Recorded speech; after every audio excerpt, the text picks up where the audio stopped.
Galactic Unification, Chapter 2. The Unification Mandate Part 2. The Catalyst for Change. The alien invasion acted as a cosmic hammer, shattering the brittle facade of human division and forging a new, albeit reluctant, unity. The sheer, overwhelming existential threat presented by the Xylosians rendered the age-old rivalries and territorial disputes of Earth obsolete in a single, blinding flash. It was a brutal lesson in cosmic perspective, one that forced a species perpetually mired in self-inflicted conflict to confront its own insignificance in the face of a truly galactic power. The initial shockwaves of the invasion, the disbelieving horror at the swift and brutal efficiency of the Xylosian war machines, had rippled through every stratum of human society. Governments that had spent decades, even centuries, locked in ideological battles and proxy wars found themselves staring at a common, unyielding enemy. The specter of extinction was a far more potent unifier than any treaty or declaration ever had been. Across the globe, in the salvaged command centers and desperate bunkers, the stark reality began to dawn. The fractured nation-states, the proud banners that had once symbolized sovereignty and distinct identity, were now mere vulnerabilities. Every border, every tariff, every ideological chasm that had defined human interaction for millennia was now a gaping wound, easily exploited by an enemy that perceived humanity as nothing more than a collection of disparate resources to be cataloged and consumed. The strategists, the politicians, the generals who had been trained to fight other humans found their doctrines and their arsenals woefully inadequate. The sophisticated cyber warfare units that had once been honed to disrupt enemy financial markets were now a lost cause against alien technology. The advanced fighter jets, designed to dominate terrestrial skies, were like gnats against the colossal Xylosian cruisers. The very foundations of human conflict, built upon scarcity and competition, were revealed to be a tragically self-destructive game played out on a stage far too small for the true challenges that lay beyond Earth's atmosphere. The shift was not immediate, nor was it seamless. The ingrained habits of suspicion and self-interest die hard. Yet, the sheer, unrelenting pressure of the Xylosian onslaught began to erode these defenses. In the immediate aftermath of the initial attacks, communication networks flickered and died, plunging vast regions into digital darkness. But where they persisted, even for a brief period, the old narratives began to fray. News reports, before they were silenced, showed scenes of coordinated Xylosian attacks on military bases and civilian centers alike, demonstrating a chilling impartiality that ignored all human distinctions. Propaganda machines, once dedicated to demonizing neighboring nations, found their messages falling on deaf ears, replaced by a primal, unifying fear. The collective instinct for self-preservation, a force deeply embedded in the biological imperative of any species, began to assert itself with an undeniable urgency.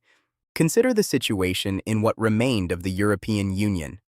For decades, this grand experiment in supranational cooperation had been a constant negotiation of national interests, economic disparities, and cultural differences.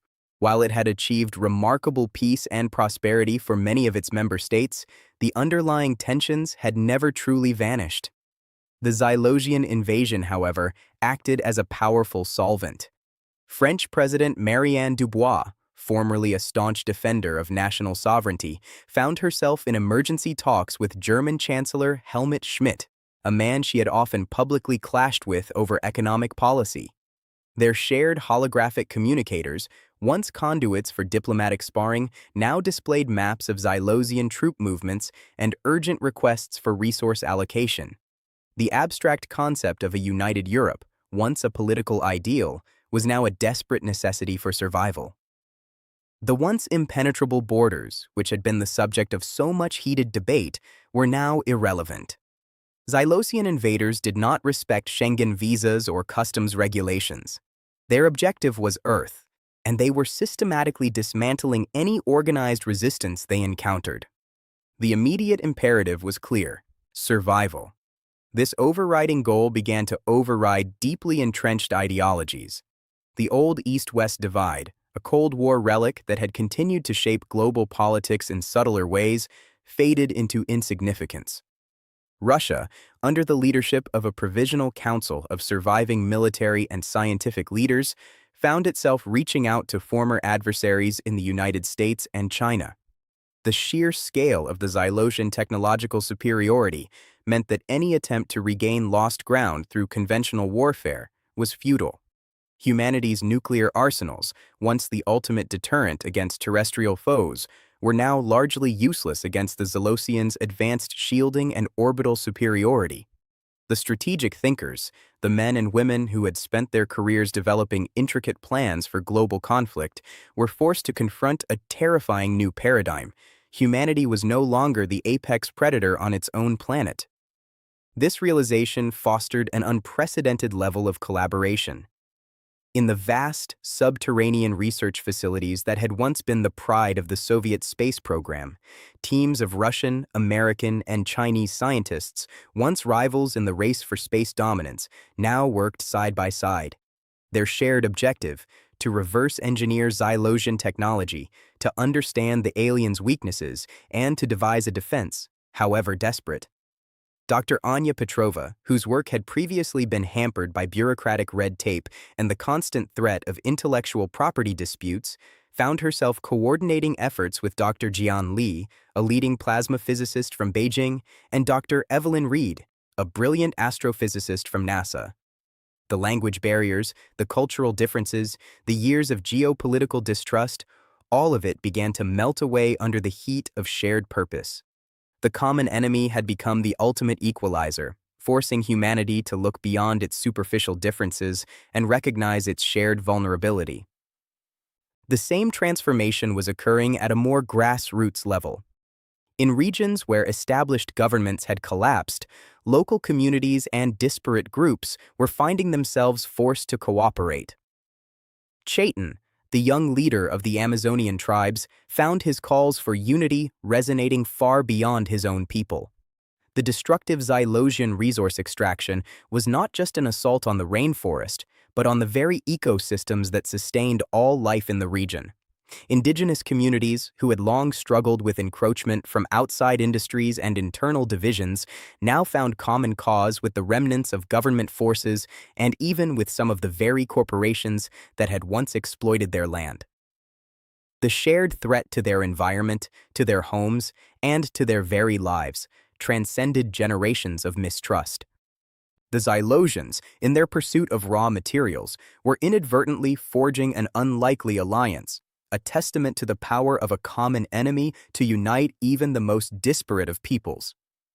Captain Dubois, in his makeshift command post in the North African desert, witnessed this firsthand. His unit, a ragtag assembly of soldiers from various former nations, had been joined by a group of nomadic Tuareg warriors, whose intimate knowledge of the harsh terrain was proving invaluable. Initially, there had been a degree of wary suspicion. The Tuareg had long been marginalized, their traditional way of life disrupted by modern borders and political instability. Yet, as Zylosian patrols began to sweep across the desert, their relentless pursuit of resources, their disregard for all life, forged a new bond. The shared struggle against the alien invaders created a palpable sense of camaraderie.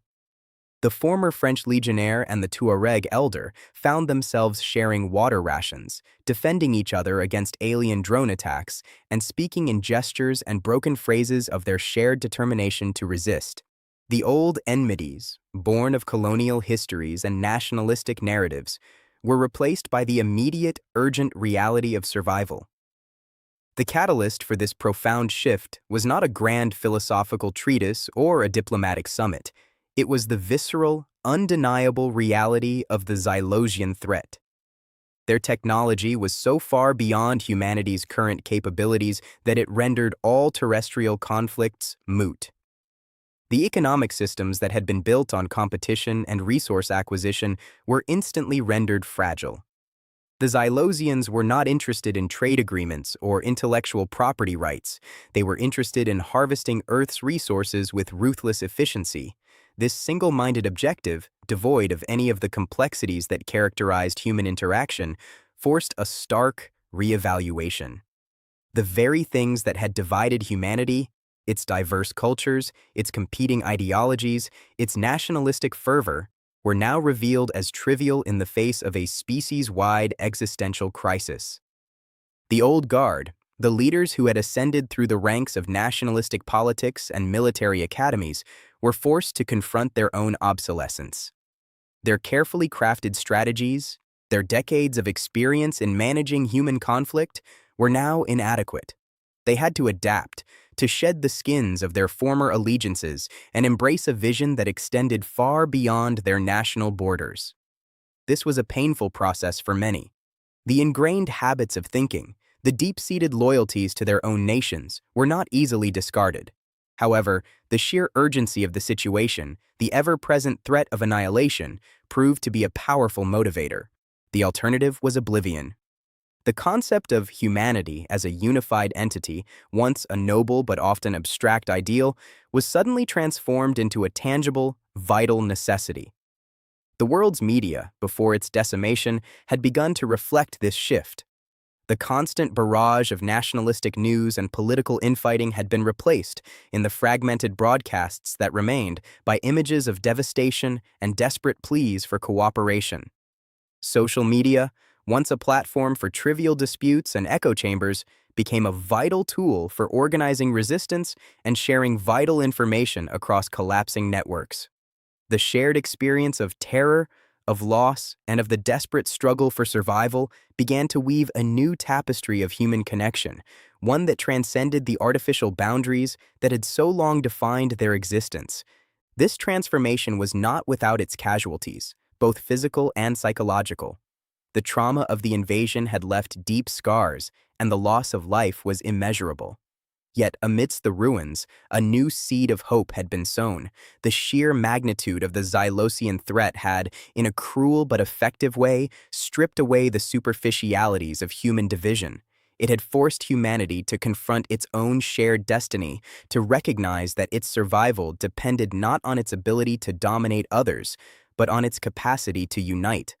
The old world, with its petty squabbles and its endless conflicts, was crumbling.